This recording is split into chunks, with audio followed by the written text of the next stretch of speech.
Osman Caka ka lindur në 20 qershor të vitit 1950 në lagjin Caka në varr të Kaçanikut.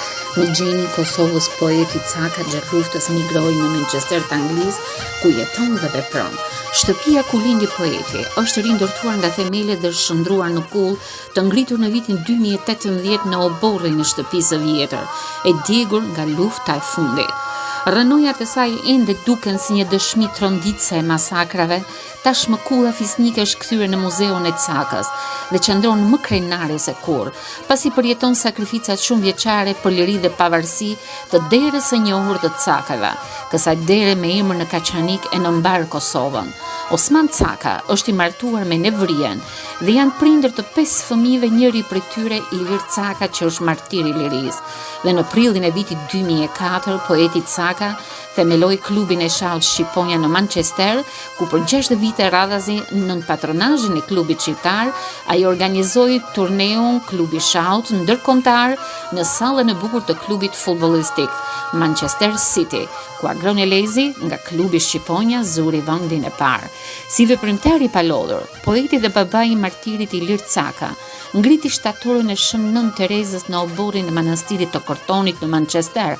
Gjithashtu zoti Caka në qytetin e Oldhamit vendosi një pllak për të falenderuar popullin dhe qeverinë britanike për ndërhyrjen kundër regjimit të Slobodan Miloševićit, duke ndaluar gjenocidin serb në Kosovë dhe duke pritur refugjatët shqiptar të shpërngulur nga kampet në Maqedoni drejt Anglisë. Në vitin 2006, ai u takua me princin Charles, i cili sot është mbreti i Anglisë. Më pas është takuar me 10 herë me deputetët britanik Tony Lloyd dhe Luca Powell, si dhe me shumë lord dhe kryetarë bashkisht të Manchester të Oldhamit. Për kontributin e tij në Manchester dhe në Oldham, në vitin 2007, ai u dekorua me medaljen e argjend. Në vitin 2010, në 4 maj, ai u takua me kryeministin britanik Tony Blair.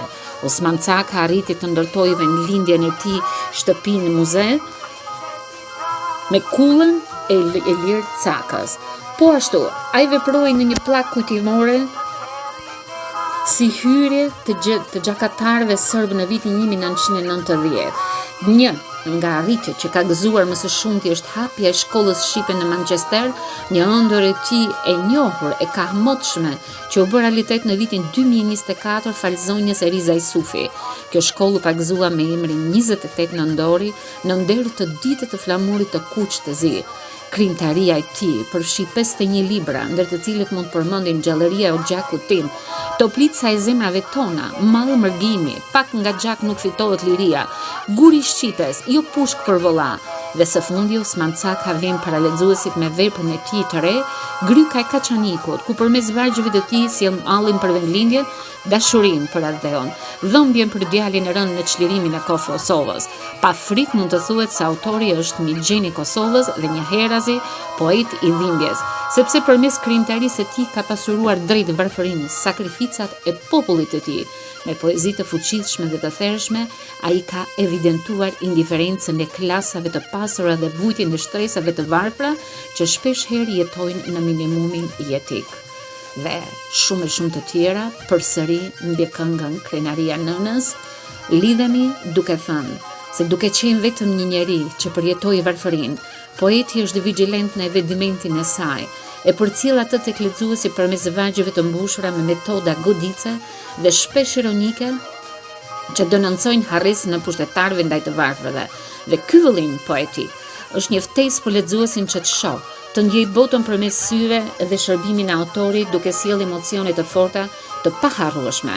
Osman Caka, i cili ka shkruar gjatë gjithë jetës së tij veprën e tij më të re pikërisht në moshën 75 vjeçare. Vargjet e tij mbajnë aromën e freskisë së rinisë, shpalosin vlerat e një njeriu të ndershëm të përkushtuar dhe vepra e tij dëshmon qartë se nuk mund të të mposhtë kur shpirtin e poetit dhe përkushtimin e tij ndaj lexuesit besnik. Vargu i tij është melodios dhe i pasur me rim, duke ruajtur traditën poetike shqiptare. Në veprën e tij bizetërojnë temat si dashuria, malli për djalin e rënë, malli për vendlindjen, dashuria, dhimbja, kurbeti e tjerë. Si shpreh dashurinë në Kaçanikun me këto vargje. Sa krenaria me kaçanikun tim rrezja diellit në agjenç, qofsh bekuar guri shpuar në gryg, i bekuar im o kaçanik. Autori përshkruan me dhimbje dhe mallk pashuar vendlindjen e tij, mungesa së cilës e mbyt e dijek shpirtin në mërgim, dhe vargjit e tij bëhen streh kur ai gjen ngushëllim.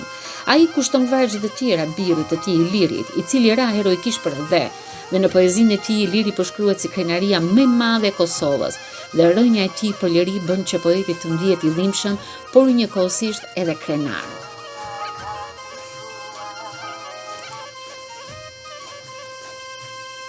O birë nga kjo jetë, u vrave ti ka qiri.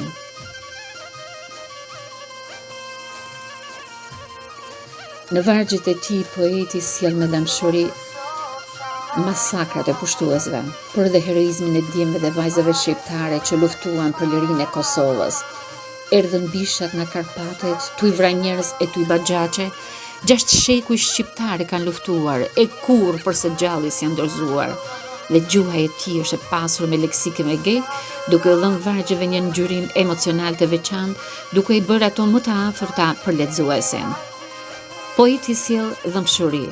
O birë nga kjo jetë u vrave kaqëri, për ne prindrit ishte edhe je krenari.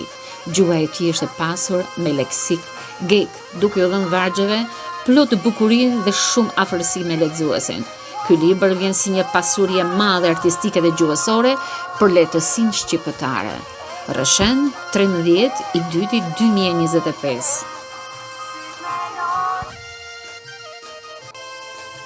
Musine Kokalari gjirokastrite si rrezë drite. Të shkruaj një emër me gërma ari, për bien ton Musine Kokalari.